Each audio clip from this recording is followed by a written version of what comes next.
નમસ્કાર મિત્રો,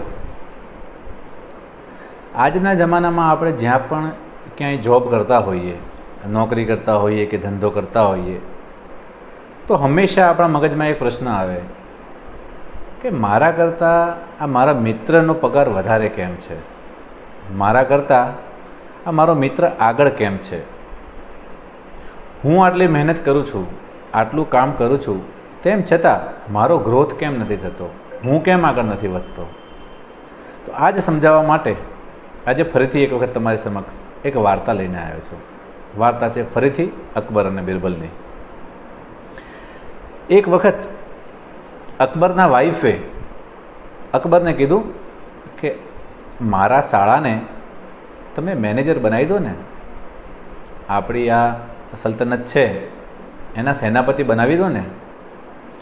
એટલે અકબર એની વાતને ગણકારી નહીં, સારું બનાવી દઈશું એમ કરતાં કરતાં સમય ગયો. ફરીથી મહિનો દોઢ મહિનો વીત્યો. ફરીથી અકબરની વાઈફે કીધું કે મારા ભાઈને આપણી સલ્તનતનો સેનાપતિ બનાવી દો ને.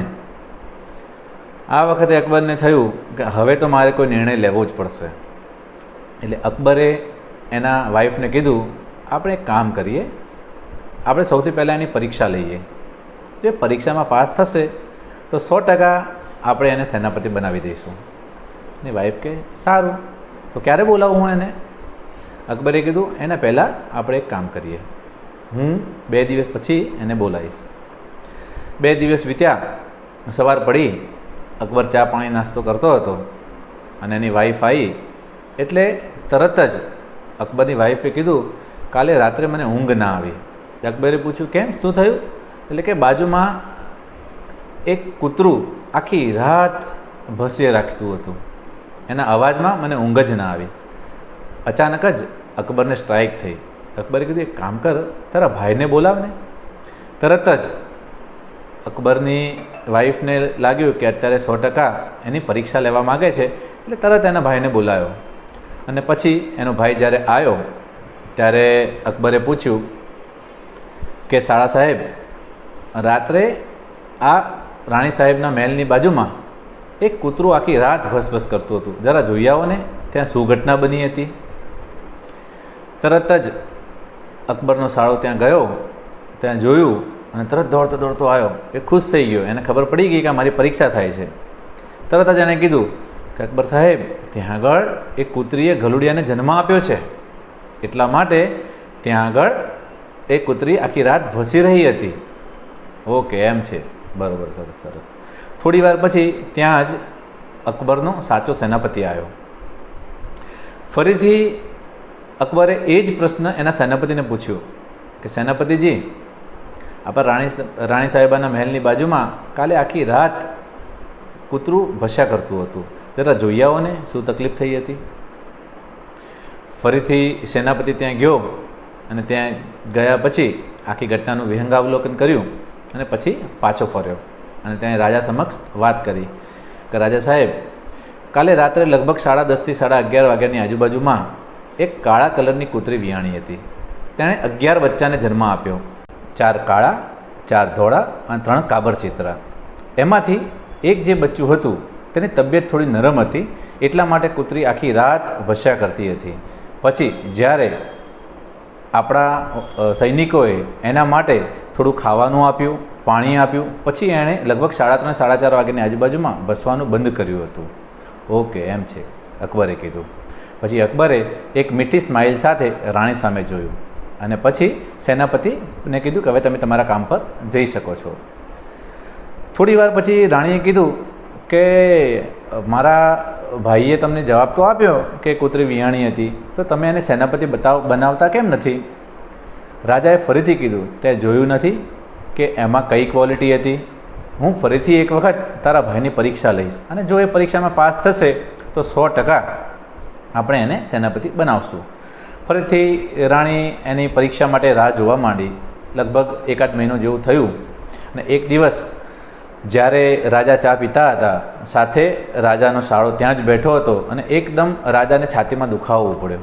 જેવો રાજાને દુખાવો ઉપડ્યો તરત જ સેનાપતિને થયું કે રાજા 100% મારી પરીક્ષા લેવા માંગે છે. એટલે તરત જ રાજાના માટે એણે તરત દોડ્યો સેનાપતિ, એનો સાળો હતો એ તરત દોડ્યો સેનાપતિ બનવા માટે. અને તરત સૌથી પ્રથમ એણે કામ શું કર્યું, એણે વિચાર્યું કે આવી કન્ડિશનમાં થાય શું. એણે તરત વિચારી લીધું કે રાજાને એટેક આવ્યો છે, હવે રાજા મૃત્યુ પામવાના છે, એટલે આપણે બધી તૈયારી કરવી જરૂરી છે. એટલે તરત જ એણે ફૂલોની તૈયારી કરી નાખી, ગામમાં બધે કહેવડાવી દીધું કે રાજા હવે મૃત્યુ પામવાના છે, એના માટે શાહી સૈયાની તૈયારી કરી નાખી, બધી જ તૈયારીઓ કરી નાખી.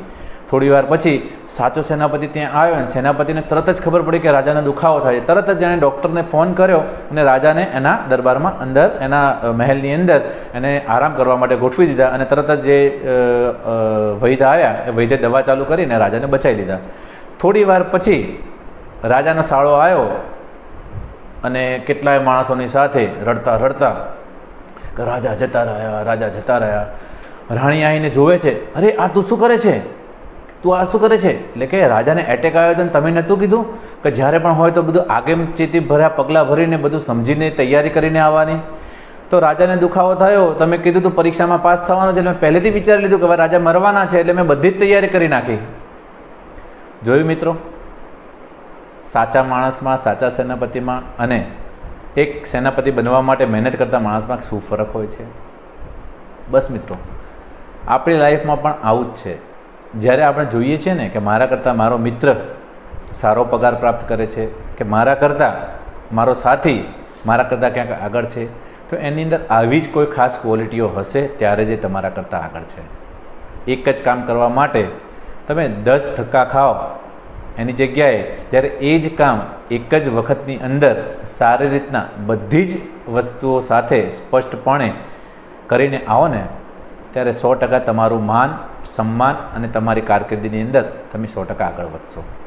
તો આજના પ્રસંગ ઉપરથી એટલું તો તમને ચોક્કસ સમજવા મળ્યું હશે કે હું જે પણ કંઈ કરીશ એ 100% સારી રીતના કરીશ અને મારા 100% એફર્ટ સાથે કરીશ, કે જેથી કરીને હું મારું જે પણ કંઈ કામ કરું એની અંદર 100% નિશ્ચિત વિજય પ્રાપ્ત કરું.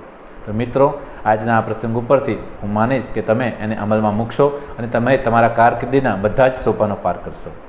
નમસ્કાર.